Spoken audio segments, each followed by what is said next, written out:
तू ज़हीन है, ये यकीन है। जी दोस्तों, हमें यकीन है आप ज़हीन हैं। लेकिन दोस्तों, कामयाबी के लिए सिर्फ़ ज़हानत नहीं काफ़ी होती, कामयाबी के लिए आपको साथ-साथ मेहनत भी करनी पड़ती है। तो दोस्तों, अगर आप एडीएफआईए या एफआईए इंस्पेक्टर के लिए मेहनत कर रहे हैं, दोस्तों आप अब अकेले नहीं हैं। आपकी इस मेहनत में मैं आपकी मदद करूँगा इंग्लिश ग्रामर के हवाले से, general knowledge, current affairs, everyday science को लेकर रोज़ाना रात 8 बजे आपके लिए मैं लेक्चर अपलोड करता हूँ। तो अपनी तैयारी को मज़ीद बूस्ट अप करने के लिए हर रोज़ रात 8 बजे आप मेरा लेक्चर देखें, जिसमें आपको काफ़ी फ़ायदा होगा। आज का हमारा जो लेक्चर है दोस्तों, वो इंग्लिश ग्रामर के बारे में नहीं है। आज का हमारा लेक्चर करंट अफेयर्स और जनरल नॉलेज को डिस्कस करेगा। हमारा सबसे पहला सवाल आपके सामने है। दोस्तों, इस सवाल को रीड करें और खुद को जज भी करें, क्या आपको इसके आंसर्स पहले से पता थे? और अगर पता थे तो देन वेल एंड गुड। और अगर नहीं पता तो आप लाज़मी इन्हें नोट कीजिएगा या वर्क स्मार्टली आप जस्ट स्क्रीनशॉट लेते रहिएगा और उन्हें रिवाइज़ करते रहिएगा। तो सबसे पहला सवाल था कि शंघाई कोऑपरेशन ऑर्गेनाइज़ेशन का रिसेंट जो समिट हुआ, वो किस जगह पे हुआ? तो इसका करेक्ट आंसर था समरकंद, उज़्बेकिस्तान। दोस्तों, आपका ये जो सवाल है, इसके सवाल में ही काफ़ी सारे और सवाल हैं, जिनको पेपर में किसी भी तरह से पूछा जा सकता था। मसलन पूछा जा सकता था कि एससीओ का फुल फॉर्म क्या है? तो एससीओ का full form Shanghai cooperation organisation होता है। आपको एक तो ये याद होना चाहिए। दूसरा, वो क्वेश्चन यूँ भी पूछ सकता था कि एससीओ का रीसेंट समिट जो समरकंद, उज़्बेकिस्तान में हुआ, वो किस डेट को हुआ था? तो वो 15 सितंबर 2022 को हुआ। 15-16 सितंबर 2022 को हुआ। अब मैंने जो आपसे सवाल पूछा है, मेरा सवाल ये था कि कहाँ पे हुआ? मैंने प्लेस पूछी, तो आपका जवाब था समरकंद में हुआ। दोस्तों, समरकंद सिटी का नेम है, उज़्बेकिस्तान कंट्री नेम है। अगर क्वेश्चंस के आंसर में, ऑप्शंस में आपको समरकंद मिले, तो समरकंद पे टिक कीजिएगा, समरकंद ना हो, तो फिर उज़्बेकिस्तान होगा, तो फिर उज़्बेकिस्तान पे हम टिक करेंगे, ठीक है? तो आपको दोनों चीज़ें याद रखनी है, बाज़ दफ़ा कंट्री नेम दे दिया जाता है, सिटी नेम नहीं दिया जाता और बाज़ दफ़ा सिटी नेम दे दिया जाता है। तो हमें रिस्क नहीं लेना, कोई चांस नहीं छोड़ना, दोनों चीज़ें याद करेंगे हम। इसके बाद उज़्बेकिस्तान को डिस्कस करते हैं थोड़ा, क्योंकि पेपर में बाज़ दफ़ा देखा गया है कि वो कंट्रीज़ के बारे में भी पूछ लेता है। मसलन वो पूछ सकता था आपसे कि उज़्बेकिस्तान की करेंसी कौन-सी है? तो दोस्तों, उज़्बेकिस्तान की जो करेंसी है, अगर करेंसी के बारे में पूछ लिया जाए, तो याद रखिएगा, आजकल रमज़ान का महीना है, हम सब रोज़े रख रहे हैं। दोस्तों, आप जानते हैं कि रोज़ों को हम सोम के नाम से भी जानते हैं, ठीक है? तो आप इसको याद रखिएगा कि उज़्बेकिस्तान की जो करेंसी है, उसे हम क्या कहते हैं? सोम कहते हैं। उसके बाद अगर आपसे वो कैपिटल पूछ लेता है, उज़्बेकिस्तान का कैपिटल नेम क्या है? तो दोस्तों, उज़्बेकिस्तान के कैपिटल का नेम ताशकंद है, ठीक है? समरकंद कैपिटल नहीं है, कैपिटल नेम क्या है? ताशकंद। तो ये चीज़ें आपने याद रखनी हैं। हमने उज़्बेकिस्तान का कैपिटल भी देख लिया, कैपिटल ताशकंद, करेंसी सोम, ये दोनों चीज़ें हमने याद कर लीं। इसके बाद अब हम बात कर लेते हैं थोड़ी एससीओ यानी शंघाई कोऑपरेशन ऑर्गेनाइज़ेशन की। तो दोस्तों, इसके हवाले से आपने 3 बातें याद रखनी हैं। वो 3 बातें हमारी क्या होंगी? वो 3 बातें ये हैं। सबसे पहले आपने याद रखना है कि ये कब फाउंड हुआ। तो एससीओ फाउंडेड इन 2001, 2001 में एससीओ बनाई गई। इसके मेंबर्स के बारे में अगर पूछा जाता है, तो इसमें कितने मेंबर्स हैं? 8 मेंबर्स हैं। तो दूसरा सवाल ये भी पूछा जा सकता है, एससीओ की अगर बात करें और हम अपने पाकिस्तान की बात ना करें, ऐसा तो हो नहीं सकता ना। तो ये भी पूछा जा सकता है कि पाकिस्तान ने एससीओ का एज़ अ फुल मेंबर कब जॉइन किया? तो दोस्तों, पाकिस्तान जॉइंड एससीओ ऑन 9 जून 2000 यहाँ पे 1 लिखा हुआ है, टाइपिंग मिस्टेक है दोस्तों, ठीक है? तो पाकिस्तान ने एससीओ को कब जॉइन किया? तो पाकिस्तान ने एससीओ को 9 जून 2001 में नहीं, 9 जून 2017 में जॉइन किया एज़ अ फुल मेंबर, ठीक है? हमने देखो दोस्तों, इस एक ही स्लाइड में काफ़ी सारे क्वेश्चंस हैं जो आपके लिए पेपर में किसी भी पॉइंट ऑफ व्यू से पूछे जा सकते हैं, उन्हें डिस्कस किया। इन्हें एक दफ़ा दोबारा रिवाइज़ कर लेते हैं। मसलन हमने डिस्कस किया कि एससीओ की फुल फॉर्म क्या है? Shanghai cooperation organisation. Recent summit SCO की कब हुई? 15-16 सितंबर 2022 में। कहाँ पे हुई? समरकंद, उज़्बेकिस्तान में हुई। उज़्बेकिस्तान की करेंसी का नेम क्या है? तो उज़्बेकिस्तान की करेंसी का नेम सोम है। उज़्बेकिस्तान का कैपिटल नेम क्या है? उज़्बेकिस्तान का कैपिटल नेम ताशकंद है। फिर हमने देखा एससीओ कब दरियाफ्त हुई, कब बनाई गई? तो ये 2001 में फाउंड की गई। उसके बाद हमने देखा कि एससीओ के टोटल मेंबर कितने हैं? तो इसके 8 मेंबर हैं। पाकिस्तान ने एससीओ को एज़ अ फुल मेंबर कब जॉइन किया? 9 जून 2017 को Pakistan joined SCO as a full member. हमने एक ही क्वेश्चन से हमने 8 सवाल याद कर लिए, तैयार कर लिए। आप जस्ट इसको नोट कर लें या स्क्रीनशॉट ले लें, ठीक है? इसी तरह से आपकी रोज़ाना आपकी तैयारी को और 4 चाँद लगाने के लिए मैं लेक्चर अपलोड करता हूँ। इसमें इंग्लिश और बाकी सारी चीज़ों को डिस्कस किया जाता है। तो मेरे साथ रहिएगा ताकि आपकी तैयारी, आपकी कामयाबी यकीनी हो सके। दोस्तों नेक्स्ट क्वेश्चन है हमारे पास, श्राइन ऑफ सखी सरवर बाबा कहाँ पे है? इसमें भी हम दोनों चीज़ों को डिस्कस करेंगे, सखी सरवर बाबा को भी और उनके श्राइन को भी। दोस्तों अगर श्राइन की बात की जाए तो आपका श्राइन कहाँ पे वाक़या है? आपका श्राइन दोस्तों डीजी खान यानी कि डेरा गाज़ी खान में वाक़या है। इसके बाद अगर वो पूछ लेता है कि मज़ीद कोई एक्यूरेट चीज़ बताएँ, मज़ीद एक्यूरेट लोकेशन बताएँ कि आपका श्राइन कहाँ पे है? तो डीजी खान में आपका श्राइन सुलेमान माउंटेन्स में है, ठीक है? सुलेमान माउंटेन्स में बाबा सखी सरवर का श्राइन है। अच्छा इसको देखें आप, सवालों को देखने का एक नज़रिया होता है।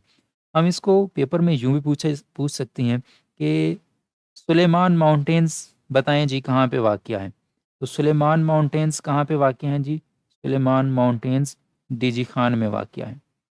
श्राइन बाबा सखी सरवर कहाँ है? डीजी खान में, ठीक है? तो ये सारी चीज़ें आपने याद रखनी है। अब बात कर लेते हैं थोड़ी कि बाबा सखी सरवर तो इनका मशहूर हैं इस नाम से, इनका फुल नेम क्या था? तो बाबा सखी सरवर का फुल नेम अगर आपसे पूछ लिया जाए तो फुल नेम आपका सैयद अहमद सुल्तान था, ठीक है? फुल नेम सैयद अहमद सुल्तान था, ये भी आपने याद रखना है। दोस्तों अपने अगले क्वेश्चन पे जाते हैं, देखते हैं कि वहाँ पे क्या है।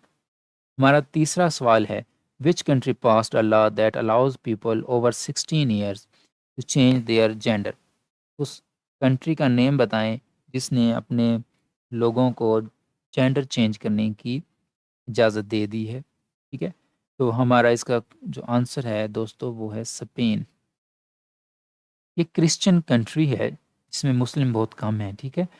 स्पेन ने अपने रेज़िडेंट्स को, अपने नेटिव्स को अलाउ कर दिया है। वो लोग जो 16 ईयर से अबव हैं, वो अपनी जेंडर चेंज कर सकते हैं। अब यहाँ पे सवाल ये भी पूछा जा सकता है, कि ये लेजिस्लेशन कब हुई? कब ये अलाउ किया गया? तो ये अभी करंट अफ़ेयर का वाक़या है दोस्तों।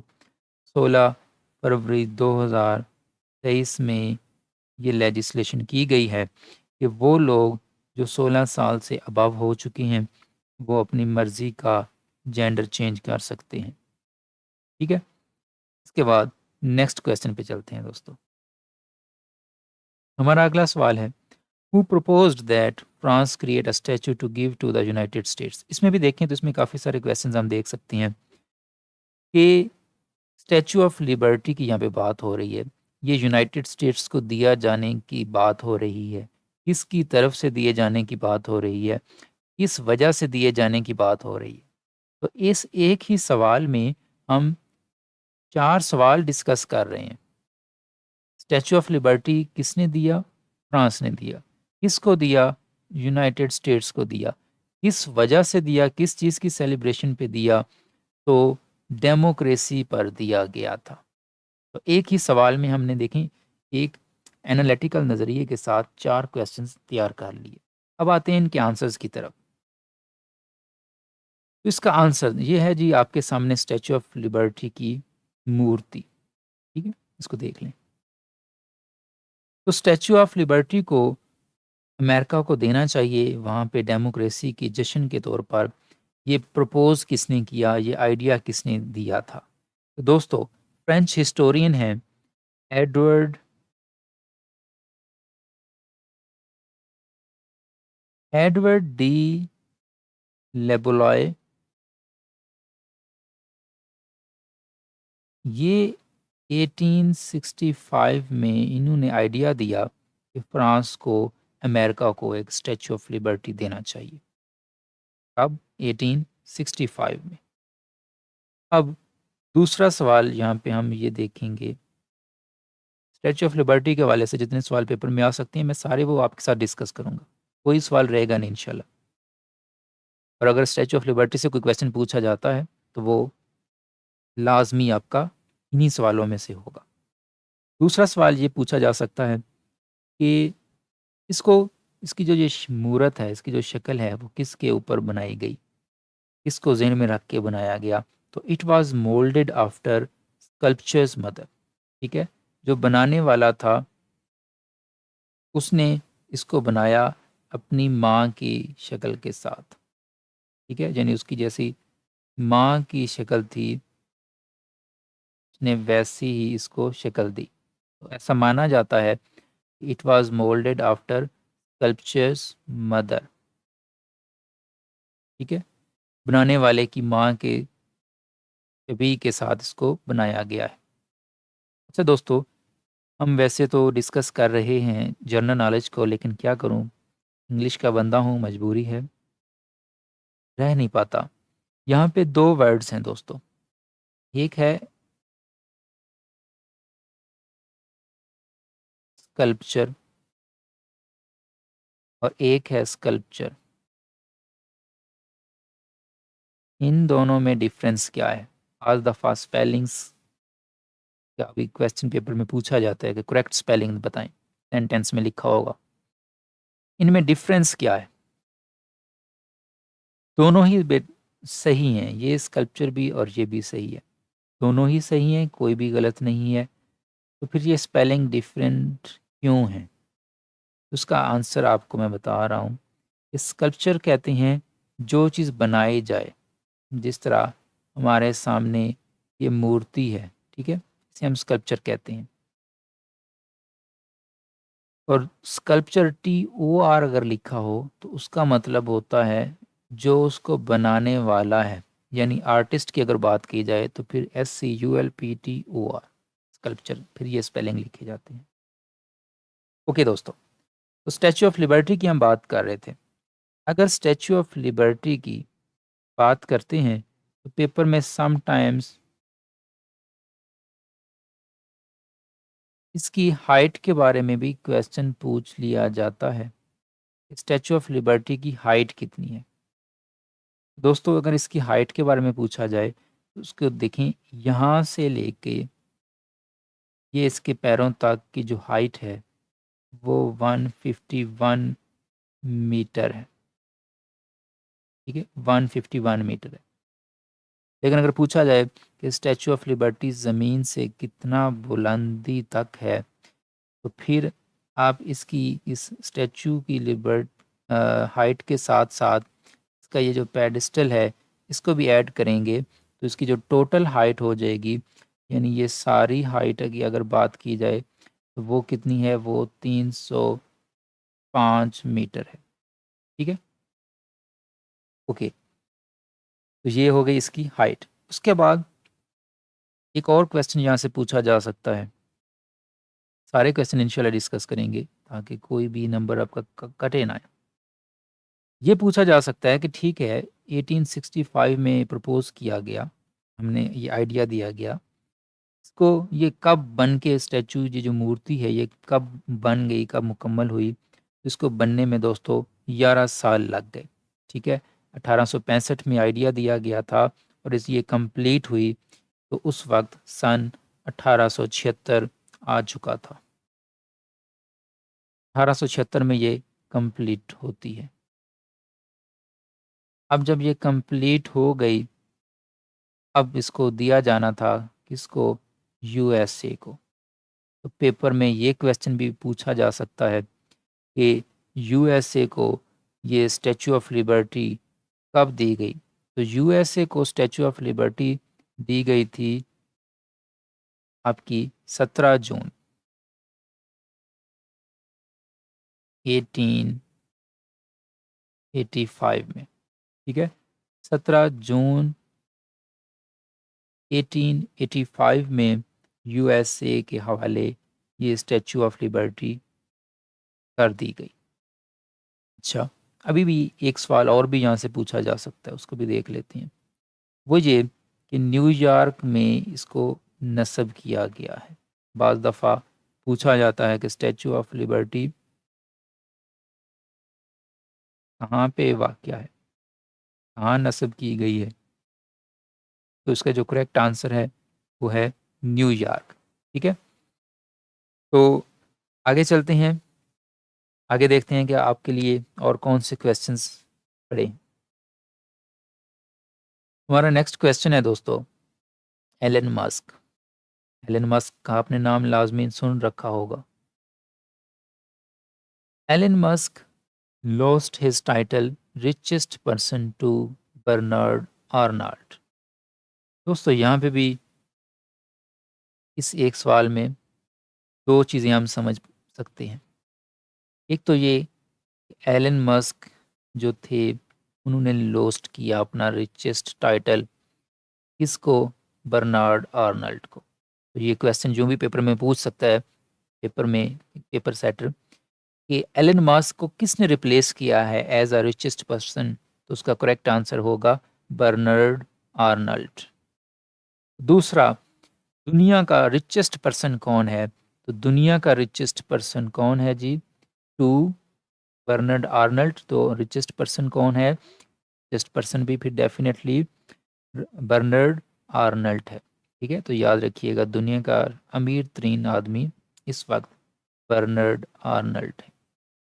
ये फ्रेंच बिजनेसमैन है, फ्रेंच है। ठीक है, और 75 ब्रांड्स का मालिक है, यानी 75 ब्रांड्स को ये अकेला ओन करता है। खैर, ये पेपर में तो नहीं पूछा जाएगा कि कितने ब्रांड्स ओन करता है, ये पूछा जा सकता है कौन सी नेशनैलिटी का है, तो ये आपने याद रखना है, ये फ्रेंच है। ओके, एलन मस्क की अगर बात की जाए, ये ज़्यादा इम्पोर्टेंट पर्सन है हमारे लिए, भले रिचेस्ट नहीं रहे फिर भी ये इम्पोर्टेंट है। अब एलन मस्क के हवाले से जो पेपर में सवाल पूछे जाते हैं वो ये कि who is the CEO of Twitter? Twitter का सीईओ कौन है? तो ट्विटर का दोस्तों सीईओ एलन मस्क ही तो है। सीईओ ऑफ ट्विटर कौन है? Elon Musk. यहाँ पे एक सवाल ये पूछा जा सकता है कि ट्विटर कब फाउंड हुआ? तो ट्विटर जो फाउंड हुआ था उसकी डेट भी आपने याद रखनी है कि ट्विटर फाउंड हुआ था 21 मार्च 2006 में। ठीक है, 21 मार्च 2006 को ट्विटर फाउंड हुआ। इसके बाद दोस्तों नेक्स्ट क्वेश्चन पे चलते हैं। अगला सवाल है हमारा, who won 2022 Nobel peace prize? दोस्तों 2022 का नोबेल पीस प्राइज जो है ये शेयर्ड प्राइज था। ठीक है, यानी इसको 3 हिस्सों में तकसीम किया गया था। अब वो 3 हिस्से कौन से थे? सबसे पहले आप देख लें, हमारे पास एक ऑर्गेनाइजेशन है, centre for civil liberties.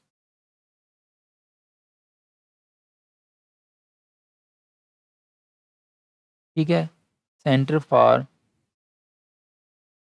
Civil liberties. दूसरे नंबर पे मेमोरियल। दोस्तों ये भी ऑर्गेनाइजेशन है और ये भी ऑर्गेनाइजेशन है, ये दोनों ऑर्गेनाइजेशंस थी। तीसरा जो था जिसने शेयर किया वो था एलिस बियालियाटस्की। अब एलिस बियालियाटस्की जो हैं ये ऑर्गेनाइजेशन नहीं, ये इंडिविजुअल हैं, यानी पर्सन है। पूछा जाता है पेपर्स में, नोबेल प्राइज़ विनर होते हैं कि उनकी नेशनैलिटी, इनके बारे में भी सवाल पूछा जाता है। तो हमने याद रखना है कि एलिस बियालियाटस्की जो हैं इनकी अगर नेशनैलिटी के बारे में पूछा जाए तो ये कौन थे? ये रशियन थे। कब प्राइज़ इन्हें मिला? 2022 में। कौन सा मिला? पीस प्राइज़ मिला। ठीक हो गया। अब मज़े की बात तो अभी बाकी है। मज़े की बात ये है कि भाई साहब ने नोबेल पीस प्राइज़ विन किया है और भाई साहब को स्मगलिंग और फाइनेंसिंग वायलेंट एक्टिविटीज़ के जुर्म में जेल जाना पड़ा 10 साल के लिए। Ales Bialiatski was sentenced means jail जाना। चलो आपके लिए एक और क्वेश्चन है। Sentenced for two 10 years behind the bars. दोस्तों अगेन आपके लिए मैं एक क्वेश्चन छोड़ रहा हूँ। आपने बताना है कि यहाँ पे फॉर प्रपोजिशन यूज़ करनी चाहिए या टू यूज़ करनी चाहिए। दोस्तों सेंटेंस के साथ फिक्स्ड प्रपोजिशन होती है। अब वो कौन सी होती है ये मैं आप पे छोड़ रहा हूँ। आप कमेंट करके बताएं मुझे कि फॉर आना चाहिए या टू आना चाहिए। ओके, तो 10 ईयर्स के लिए नोबेल प्राइज़ जो पीस विनर था उसे दंगा फसाद के जुर्म में 10 साल के लिए जेल में डाल दिया गया। है ना मज़े की बात? चलें, ये तो था 2022 की बात। अब अगर नोबेल प्राइज़ की बात हो ही रही है तो क्यों ना हम नोबेल प्राइज़ को थोड़ा और डिस्कस कर लेते हैं। ये जो नोबेल प्राइज़ हैं इनके बारे में अक्सर पेपर में सवाल पूछते हैं, बड़ा पूछते हैं इनके बारे में सवाल। देखते हैं जी क्या-क्या इसमें पूछा जा सकता है। नोबेल प्राइज़ सबसे पहले तो ये पूछा जा सकता है कि कब ये इसको दिया जाना शुरू किया गया। Nobel prize was started in 1901। 1901 में पहला नोबेल प्राइज़ दिया गया था। दूसरा सवाल ये पूछा जा सकता है कि ये किन फ़ील्ड्स में दिया जाता है। दोस्तों नोबेल प्राइज़ आपका फिज़िक्स, केमिस्ट्री, बायो नहीं भाई, मेडिसिन, ठीक है? मेडिसिन या फिज़ियोलॉजी आप कह दें। तो फिज़िक्स, केमिस्ट्री, मेडिसिन या फिर फिज़ियोलॉजी, ठीक है? मेडिसिन और फिज़ियोलॉजी एक ही बात है। उसके बाद लिटरेचर और पीस में दिया जाता था, ठीक है? फिर क्या होता है? फिर आता है जी 1968 का टाइम। अब जब 1968 का टाइम आता है तो यहाँ पे एक और फील्ड क्रिएट कर दी जाती है नोबेल प्राइज़ के लिए। नोबेल प्राइज़ अब एक और फील्ड में भी दिया जाने लगा जिसको हम कहते हैं इकोनॉमिक साइंसेस। इकोनॉमिक साइंसेस, ठीक है?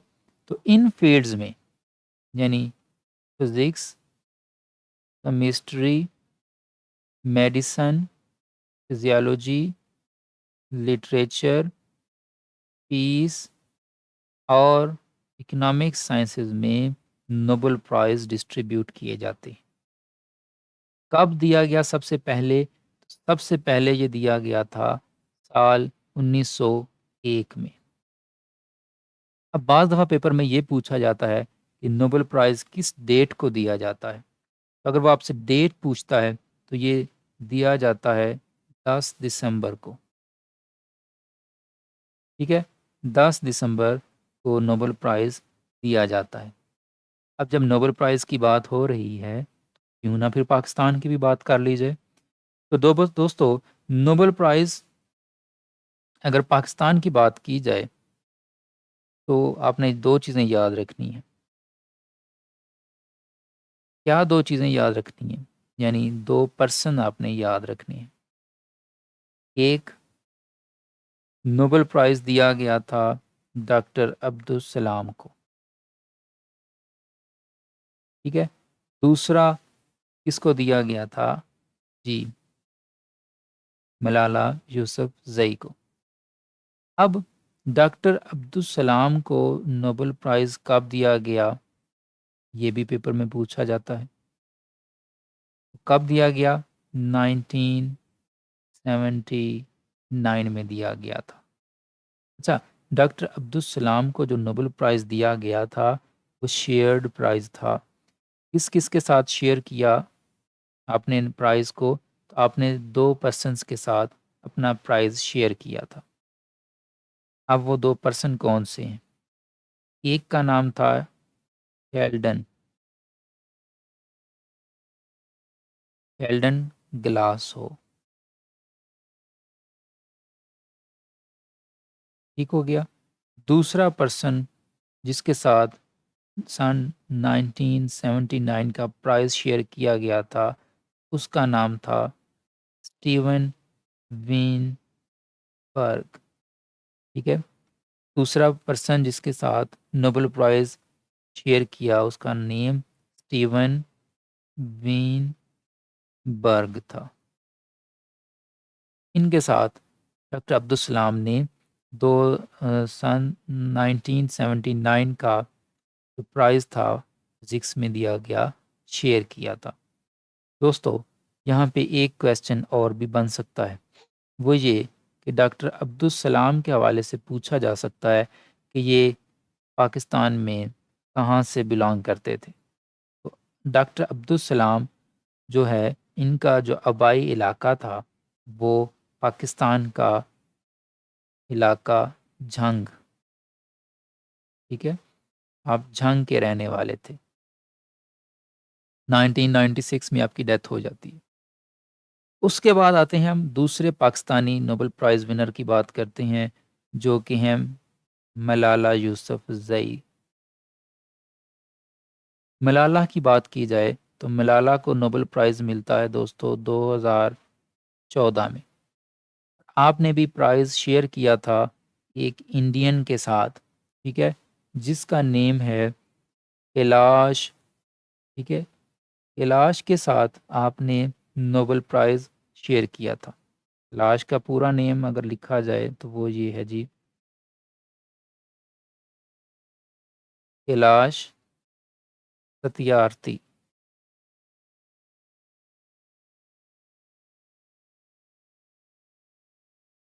मलाला यूसुफ़ज़ई ने 2014 में नोबेल प्राइज़ मिला, पीस प्राइज़ मिला मलाला को भी।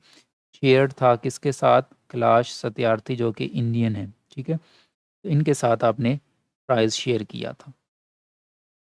इसके बाद दोस्तों हम आगे चलते हैं, देखते हैं जी हमारा अगला सवाल क्या है। नेक्स्ट क्वेश्चन है हमारा, फ़लस्तीन इसराइल एग्रीमेंट इज़ कॉल्ड। फ़लस्तीन और इसराइल के दरमियान जो एग्रीमेंट हुआ, उस एग्रीमेंट का नेम क्या है? उसे हम कहते हैं दोस्तों ओस्लो अकॉर्ड। अगर पेपर में ये पूछे कि ये ओस्लो अकॉर्ड हुआ कब था, तो इसकी डेट थी 13 सितंबर 1993। अगर पूछा जाए कि ये 13 सितंबर 1993 को तो हुआ, कहाँ पे हुआ? तो दोस्तों ये हुआ था वाइट हाउस में। ठीक है, वाइट हाउस में सन 1993 में, 13 सितंबर 1993 में ये अकॉर्ड होता है। इसके दरमियान फ़लस्तीन और इसराइल के दरमियान ये मुआहदा हुआ, जिसको नेम दिया जाता है ओस्लो अकॉर्ड का। चलिए दोस्तों, नेक्स्ट क्वेश्चन देखते हैं। Who discovered the circulation of blood? Blood की सर्कुलेशन किसने डिस्कवर की थी? तो ब्लड की सर्कुलेशन डिस्कवर की थी विलियम हार्वे ने। ये विलियम हार्वे ब्लड सर्कुलेशन को डिस्कवर करते हैं। अब जब ब्लड की बात की जाए तो ब्लड से रेलिवेंट कुछ और क्वेश्चन हैं, वो भी हम देख लेते हैं। मसलन इंसानी जिस्म में कितना ब्लड होता है? तो 5 लीटर इंसानी जिस्म में एक अडल्ट मैन में होता है। ठीक है, औरतों में हाफ लीटर कम, फिर बच्चों में और कम। ठीक है, आमतौर पर एक मर्द में, एक अडल्ट इंसान में कितना ब्लड होता है? 5 लीटर ब्लड होता है। इस ब्लड में दोस्तों आपने पढ़ा होगा आरबीसी यानी red blood cell, white blood cells और प्लेटलेट्स होती हैं। इनके बारे में भी पेपर में क्वेश्चन आते हैं। मसलन रेड ब्लड सेल किसने दरियाफ्त किया, किसने खोज लगाई रेड ब्लड सेल्स की? दोस्तों रेड ब्लड सेल्स की खोज लगाने वाले का नाम ल्यूविन हॉक है। ठीक है, LUWENHOEK, ल्यूविन हॉक हैं। इन्होंने रेड ब्लड सेल की खोज लगाई। वाइट ब्लड सेल्स की अगर बात की जाए तो गैब्रियल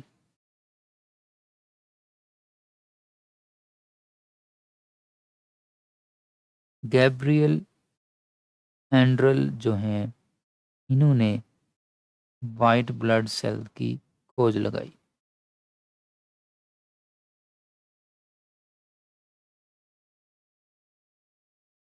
मैं इसी को चार्ज कर लूं।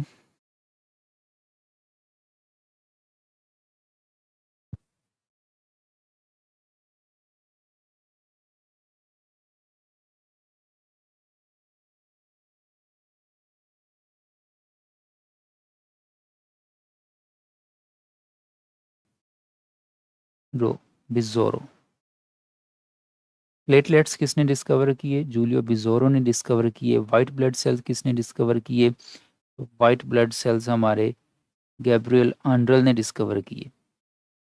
थोड़ी डिस्टरबेंस हो रही है क्योंकि लैपटॉप की चार्जिंग ख़त्म हो गई थी, इस वजह से थोड़ा सही काम नहीं कर रहा, बेयर कीजिएगा। तो रेड ब्लड सेल किसने डिस्कवर किए? ल्यून हॉक ने। वाइट ब्लड सेल गैब्रियल आंड्रल ने। और प्लेटलेट्स जूलियो बिजोरो। ठीक है, अब पेपर में इनके डिस्कवर करने वालों के सिर्फ नेम नहीं पूछे जाते, समटाइम्स इनका लाइफ स्पैन पूछा जाता है। तो रेड ब्लड सेल्स जो हैं, इनका लाइफ स्पैन कितना होता है? 120 डेज। वाइट ब्लड सेल्स की अगर बात की जाए तो 12 से 20 डेज। प्लेटलेट्स की बात की जाए तो प्लेटलेट्स की कोई ख़ास मुतय्यन नहीं होती लाइफ स्पैन, लेकिन आमतौर पर माना जाता है कि प्लेटलेट्स जो होती हैं, इनकी लाइफ स्पैन 7 से 10 दिन की होती है। ठीक हो गया दोस्तों। इसके बाद नेक्स्ट क्वेश्चन पे चलते हैं। Who handed the presidency to ruling military general Ziaul Haq? देखिए, ज़ियाउल हक से पहले जो प्रेसिडेंट थे, उनका नाम था फजल इलाही। फजल इलाही पहले पंजाबी प्रेसिडेंट थे पाकिस्तान के। फजल इलाही जब ज़ियाउल हक ने मार्शल लॉ लगाया तो इनसे सदारत कब फजल इलाही ने हैंड ओवर की जनरल ज़ियाउल हक को? ये मेरा सवाल था आपसे। इसका आंसर है 16 सितंबर 1978। फजल इलाही ने ज़ियाउल हक को सदारत 16 सितंबर 1978 को दी। ज़ियाउल हक डिक्टेटर थे। अब रिसेंटली क्या हुआ, ज़ियाउल हक के जो बेटे हैं, जो साहिबजादे थे, इजाज़ुल हक, इजाज़ुल हक अभी सुर्खियों में चल रहे हैं, न्यूज़ में आ रहे हैं। किस वजह से आ रहे हैं? देखिए, इजाज़ुल हक जो हैं, इन्होंने पाकिस्तान मुस्लिम लीग ज़िया बनाई, PMLZ।